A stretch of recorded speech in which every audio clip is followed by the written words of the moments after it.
Ô,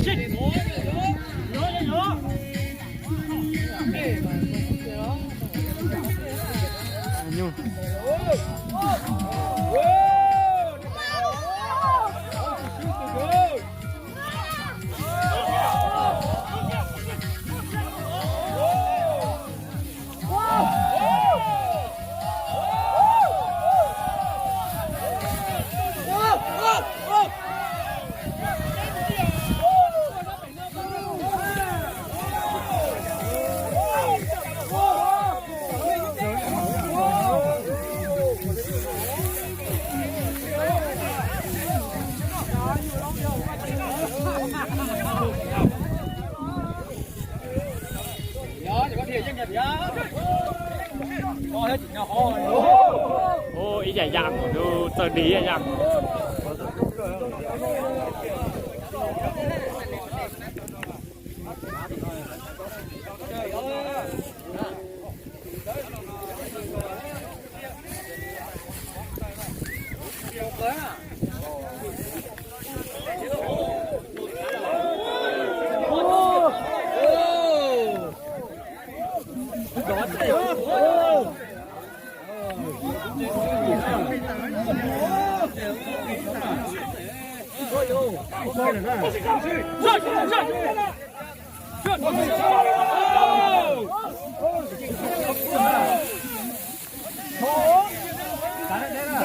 Lúc tiên nó chỉ trong rau.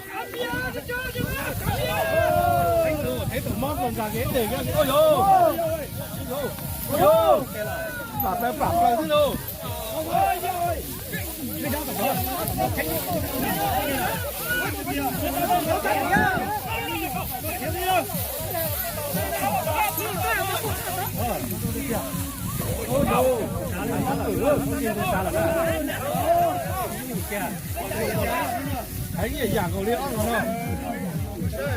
Nó sắp được nha, không còn lại.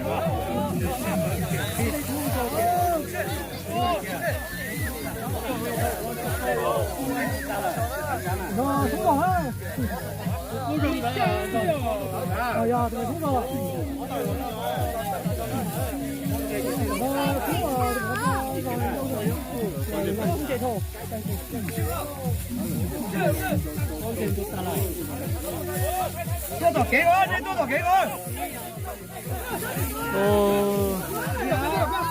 Con đồ hacker này. Con làm mê hư.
Cả như một thiên đình luôn.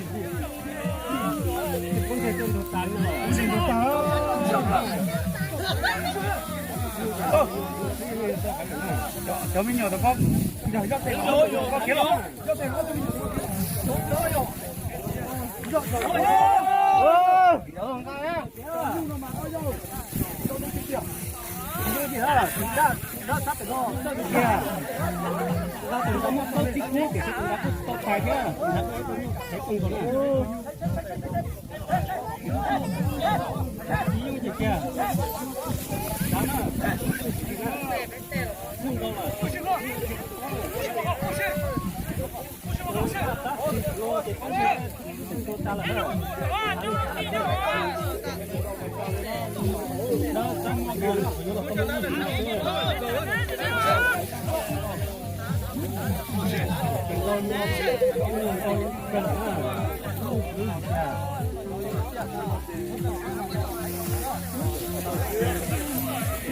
ôi vô ôi cũng chặt ra đó ôi vô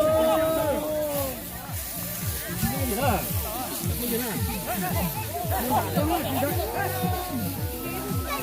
có mà tôi thấy là nó cũng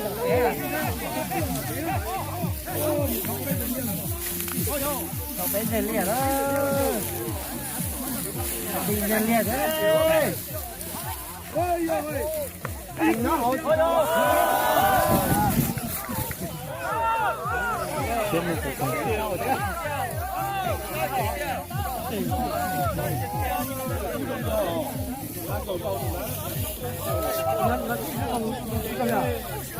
con trên tua tà tụi đang à giò đấy muốn để giò đấy à muốn để giò này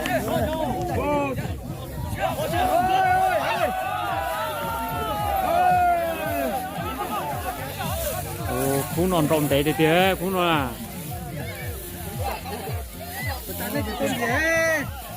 tàu ơi cái lồng bia lì đó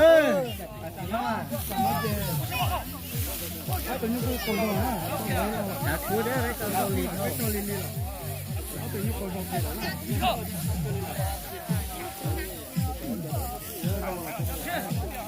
tụi nó là vô nằm lo thế đó sao bây giờ lần đó lo của đứa chúng đó là